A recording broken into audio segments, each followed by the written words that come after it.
Bakı gecedir, nefes dardı.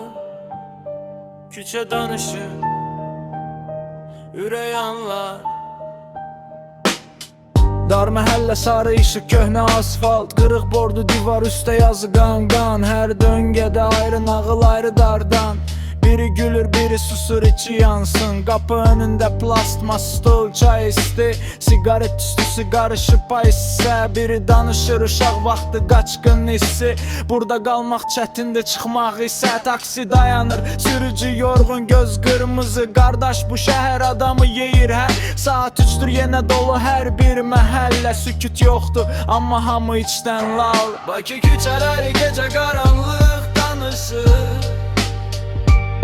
Herkes öz derdini elinde taşıyor.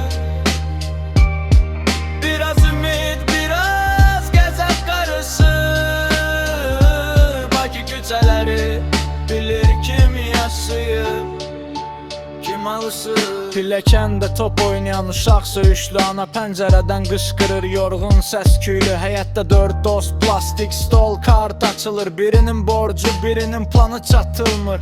Biri deyir gedin bəlkə ora şansdır. O biri bura mənimdir, burada qalsın. Üçüncünün əlində telefon, ekran par. Sabah başlaram bir ana, vallah bu axır. Çörək növbəsi, səhər tezdən soyuq külək. Xoş xəbərlər azdır, amma yenə gülək. Metroda itmiş baxışlar, başı aşağı, hamı qaçır, amma hara qaçır qardaş? Bakı küçələri gecə qaranlıq danışır. Herkes öz derdini elinde taşıyor. Biraz ümit, biraz gezep karışır.